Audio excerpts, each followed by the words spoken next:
Hey guys, it's Bree. Welcome back to #BSB. Now I'm proud to say this is my 10th video. Cannot believe I've been vlogging for like the past 2 months. Never thought I'd get into vlogging. But anyway, in my last video, I talked about my Forte MBA launch experience.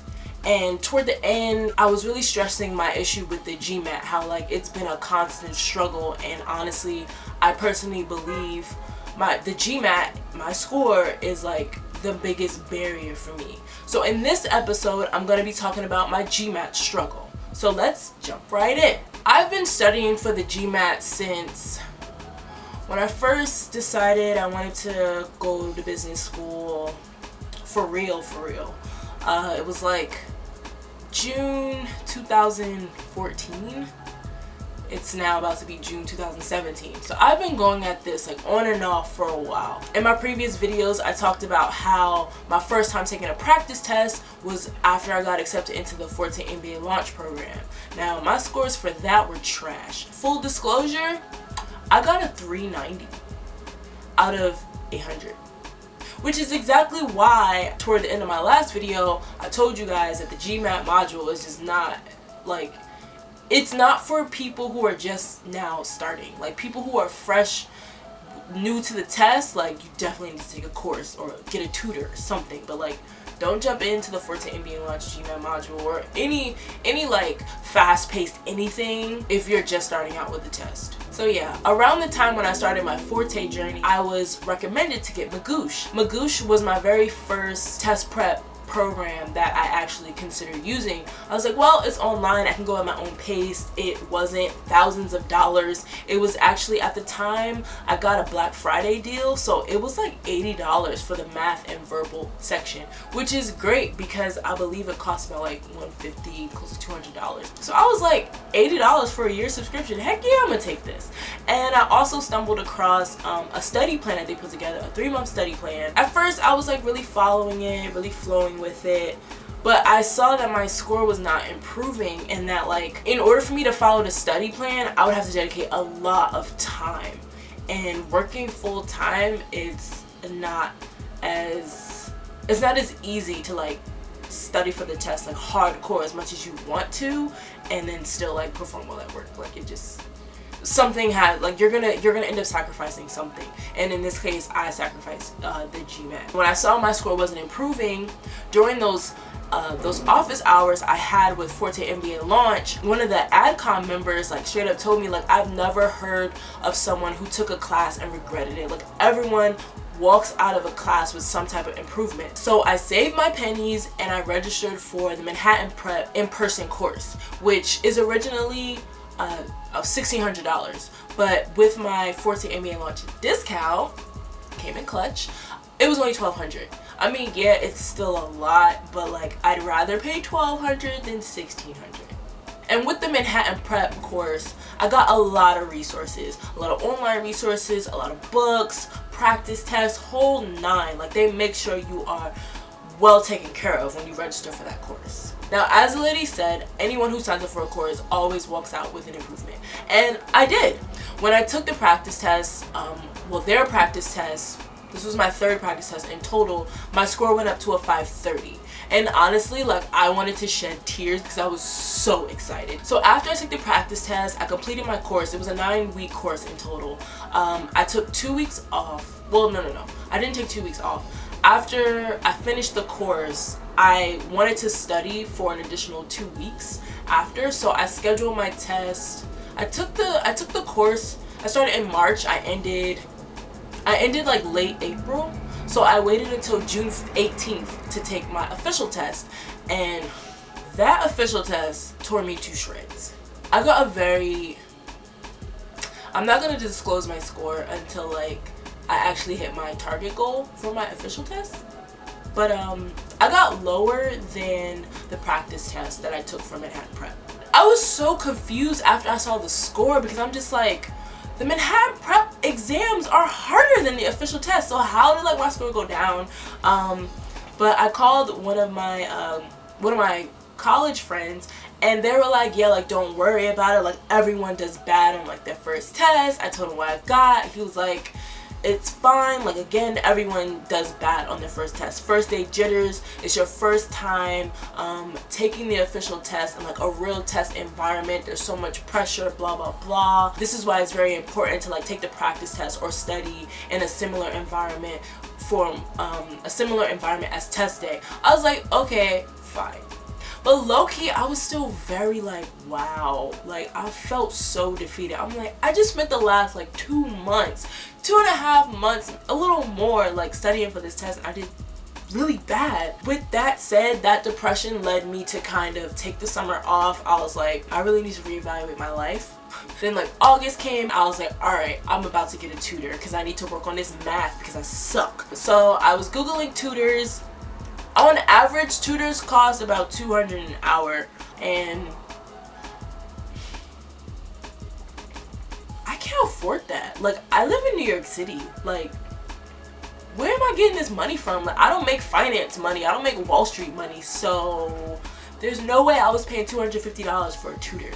So I decided to do more research to find a good tutor. I was asking for like people in my Forte group. I was asking them like what type of tutoring services or tutoring programs like they came across. Some people referred me. Price is still too high. And then I stumbled across this website called Wyzant or Wizant. I honestly don't know how to pronounce it, but it's WYZANT.com. And I was scoping out the tutors. I found this one girl. She had a really good rating, had a lot of good reviews, worked with a lot of students, helped a lot of students improve their scores. So I was like, she's affordable. She was $90 in person and she was $45 via Skype.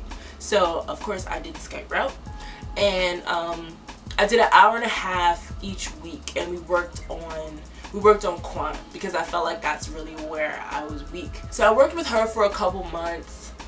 Wasn't really like seeing much improvement. While I was studying with her, I also decided to retake the Manhattan prep course. So I was doing both at the same time. After a while, I stopped the tutoring sessions. I finished my course. I took a Gmat prep practice test, and I can't remember what my score was. I think it might have been a little above 500. But one thing I can tell you is when I signed up for the Manhattan Gmat course again, my practice score was still a 530. So I didn't get dumber or smarter over the summer. I mean, I guess that's a positive. I'm not really sure. And also when I retook the class, it was $400. I didn't have to pay the full price. Back to the end of the class, I took a Gmat prep practice test. Looking for more options of what I could do. I went back to my discount sheet from Forte MBA Launch. I considered doing another prep course with like Veritas or Kaplan. Was pricing things out. I'm like, I really don't want to invest this much money in another course when it's not even guaranteed that like I'm gonna get the score that I want. The scheduling just wasn't lining up with mine, so I like completely just knocked it off the list of other options. And on the discount sheet there was also like an organization called Test Prep New York. I inquired with them, took their diagnostic and everything, and around the time where I was supposed to give them a final answer, like I just decided not to, because that would be like tutoring hours I'd have to buy. I'd have to purchase a tutor package, and again, those are super expensive. I decided to take another route. I subscribed to Target Test Prep. I got a 6-month plan with them. It was $400, and I'd have access to their platform for 6 months. While I was using their platform, which is amazing by the way, I took a few more Manhattan Prep CAT exams, practice exams, just so I can get the post-exam assessment, which is a PEA. And with the PEA, you get assigned an instructor or a tutor, and they walk you through your test, and they point out your weaknesses, and you put together a study plan for yourself. So when I finally was able to schedule mine, it was about 2.5 weeks until my next test, which was scheduled for December 31st. The study plan he gave me was basically not to use Target Test Prep. Well, he didn't like say don't use Target Test Prep, but he just suggested I run through the Manhattan Prep books again, and also refer to the OG guide heavily, and use the study plans that they give for each category. So there's verbal, and then there's quant. Under the verbal, there's sentence correction, reading comp, and critical reasoning. And then under math, there's data sufficiency and problem solving, but there's also like geometry. It breaks down into like concepts. So I was trying to balance the study plan that my PEA instructor gave me and also the target test prep curriculum that they have. For my second test, I saw my Reiki therapist. Beforehand, we talked about, you know, my first test experience and like what I wanted to get out of my second test experience, and mostly it was my test anxiety. I get really bad test anxiety, where to the point where my hands are like sweating, like I'm sweating bullets, like super nervous, and that's one thing we addressed. While I didn't do that much better on my second test, I still came out winning because I mastered my test anxiety. Now, one thing I really have to work on going forward is understanding the Gmat language.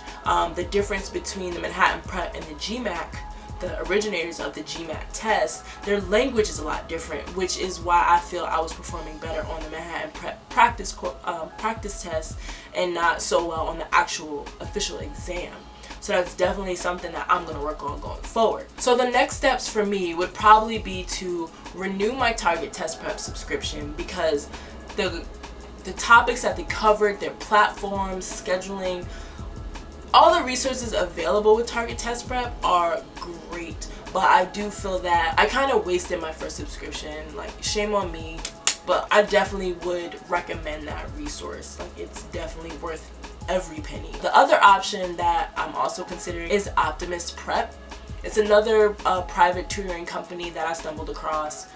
No discounts this time, but perfectly fine. I'm in a better position now. The package that I'm considering is 34 hours that is a little over $2,500. But the kicker is, if I don't get a 700 on the test, I get a full refund. And like, who doesn't want a 700? Granted, my target score is like a 650, but if I don't get a 700 and I get that 650, I want my money back. When I have my my trial session with them, I'll definitely be asking all the details about this 700 score or full refund, because you're not about to jip me. If I don't get my 700, I want my money back. After I decide which option I'm going to consider, whether I'm going to do Target Test Prep or get a tutor, I will take the Gmat one last time. Third time's a charm, so I'm going to keep my fingers crossed. I'm really going to like buckle down and really study. Like, screw my social life. One thing, when you study for the Gmat, screw your social life. Like, if you're not fully invested, there's no point. Don't waste your money. I've wasted so much money trying to like master this test and like trying to hang on to my social life. Like, it doesn't work. Put on hold. Your friends will be there after your studying is over, and if they're not there, they're not your real friends. So I'm gonna take the Gmat one last time, and if I can't get that 700 and I do get my money back, or I don't, if I don't get a 650, like, that's like the lowest. Like, that's my target score, but that's like the lowest that I will accept for myself. If I can't get higher than that, or if I can't reach that, then I'm gonna switch to the GRE. So on the next episode of #BSB, I'm gonna talk about my experience with the Manhattan Prep course. I would start off with Magoosh, since that's the first software or platform that I use to help me study, but I don't have a subscription with them anymore, so can't really access it to give you the full rundown. But I do still have access to my Manhattan Prep online portal, and I also have this shitload of books that they gave me. So I'll be talking about that on the next episode of #BSB, so make sure you tune in. In the meantime, make sure you like the video, give it a thumbs up if you really liked it, leave any questions or comments in the comment box below, subscribe to my channel, share my channel with anyone you know currently embarking on a journey to business school or even considering going to business school. So yeah, till next time, bye guys!